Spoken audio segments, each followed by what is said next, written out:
все религии названы по имени их явителей. Пришел Будда – буддизм. Пришел Кришна, там кришнаизм. Зороастризм пришел, Заратуштра, зороастризм. Пришел Иуда, это колено Иуды, вы знаете, которое после плена, единственное колено вернулось в Израиль, иудаизм. Пришел Христос, христианство. То есть все религии прагматичным и вульгарным человеком начали называться по имени их явителей. Ислам не назван по имени явителя. Ислам переводится. Мне безумно нравится перевод слова «ислам» на все языки мира. Вот посмотрите, как пишут французы в толковом словаре. Ислам, мир, спокойствие, безопасность. Это они все дают к исламу. Французы. Французская академия наук, Морис Букай. Мир, спокойствие, безопасность, чистота намерений, вплоть до хорошего вкуса. Вы посмотрите, ислам – это ни в коем образом не структура веры. Это прямая, чистая, ничему не подавленная ни географией, не подавленная временем, не подавленная этносом вера в Бога. В своей вот той чистоте, которая вот называется фитрат Аллаху, когда человек рождается, в него вдохнуто. Поэтому все писания были обречены на уход, потому что они исчерпывали свою надобность. Вот это очень важно запомнить. Последнее писание, которое было послано Всевышним, гласило очень важно само за себя. Мы посылаем тебе сие, то есть Коран Всевышнего, знак подтверждения фундаментальных запретов и заветов, неспосланному прежде, для всех народов, всех времен. То есть кораническое писание не имеет ни национального, ни ментального, ни временного, ни пространственного ограничения. Это очень любопытный момент, потому как на данный момент разгадано, раскодировано от 10 до 12% коранического писания. Остальное предстоит раскодировать позже. Но уже даже то, что раскодировано настолько потрясающе убеждает человека в богонеспосланности писания, что вы не представляете. То есть вы читаете, и у вас впечатление, что это сию минуту ниспослано, потому что там содержится та информация, которая не была доступна в VII веке, не была доступна по очень многим обстоятельствам, сейчас я к вам к этому перейду. Поэтому кораническое писание не имеет ни национального, ни пространственного, географического, ни временного ограничения. Коран – это последнее ниспослание Всевышнего. То есть людей нельзя делить ни по каким религиям. Существует вера в Бога и существует верующий человек. Существует неверие в Бога и существует неверующий человек. На два параметра должен делиться весь род людской. Что такое религия? Если вы объявляете себя верующим человеком, то вы должны обязательно, по крайней мере, делать все возможное, чтобы соблюдать заветы, запреты, посланные вам. Но это очень большая узда.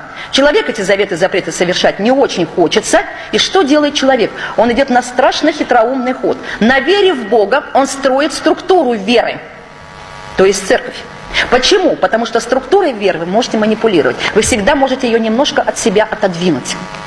И великолепный тайный советник императора, вы помните, Вольфганг фон Гёте, он писал: измены Иисусу было создание церкви Иисуса Христа и институционализация христианства. То есть построение института на вере в Бога. Вы поняли идею? Единственное, что не является институтом веры, что не является структурой веры, это ислам. Они тебя будут спрашивать о часе. И я пишу в своем переводе с большой буквы «час». Когда наступит он? Скажи: сие лишь ведение Аллаха. То есть когда будет конец света, знает только Аллах. Но существует хадис изумительной красоты. Он называется хадис Кудси. Кудси – это хадис, неспосланный Господом Всевышним. Существует хадис Наби, хадисы пророка, и существуют хадисы Кудси, это неспосланные Аллахом, но во фразеологии, в словесном выражении пророка. И вот там идет перечисление того, что будет предшествовать, значит, абсолютное невежество, исчезание знания. Вот я, например, вижу в России исчезновение знаний. Я вижу, что знания несем только мы, это те, которые после 40. А я смотрю, что наше молодое поколение, которое так любило учиться, и в метро читали, и в троллейбусах читали, вообще мы везде читали. И мы читали не книгами, мы читали библиотеками. Вы вспомните только. Ну вот, я смотрю, что читают у нас мало. У нас появляется сейчас социальное и бесконечно печальное невежество. Вот это очень страшно. И там просто перечисление идет тех моментов, которые, когда Аллах говорит: я буду забирать жизни ученых, не путем вытаскивания из них знания, а путем того, что они будут уходить из жизни. Вот это самое страшное. То есть они будут уходить во всем величии своего знания, потому что они будут не востребованы. Прямо в хадисе так написано. Вы понимаете, я когда читала этот хадис, вот хочется плакать. Действительно, вы знаете, такую нагоняет безнадежность, невозможно. Вот читайте, там все написано. Я не берусь сейчас вам просто их все перечислить. Вот в 2 книгах есть, может быть, мы в ближайшей прессе опубликуем, что не кажется ли вам, что это первые признаки наступления судного дня. Вот то, что сейчас происходит, очень соответствует тому, что предсказано этим хадисом. Я подчеркну сегодня в книжке вот этот хадис, может быть, мы его просто опубликуем. Свои поступки. Ни один ваш грех никем не может быть снят. Если вы согрешили, что вы делаете? Если вы знаете, что вы согрешили, вы прекрасно себе в этом отдаете отчет. Что вы делаете? Вы прежде всего совершаете таубу, покаяние. Между вами и Аллахом никого нет, потому что вы не знаете, кто между вами. Вот этот священник отвратительный, который гораздо, может быть, грязнее, гораздо меньше образован, на генетическом фоне у него были преступления. Вы понимаете, вы никогда не знаете, кто посредник. Посредника не нужно. Ислам категорически запрещает посредничество между Всевышним и просящим о его прощении. Вы совершаете таубу. Как говорится, вот вы знаете, вы говорите: Аллах Всевышний, я знаю, что я совершил мерзость. Я тебя умоляю, меня простите. Я покрою это зло добром. Я сделаю все, что от меня зависит. Я никогда больше к этому не вернусь. Только меня прости. Вот вам, что такое прощение греха. Простить может только тот, кто вас создал, который в вас вдохнул.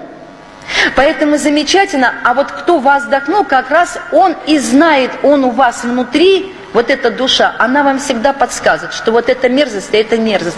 И вы посмотрите, как любопытно об этом писал Зигмунд Фройд. Он говорил о том, что вся концепция человека, вся его вот, психоанализ на этом настроен, да, что он себе очень многое может внушить. Но душа-то, она же не... Вы понимаете, вот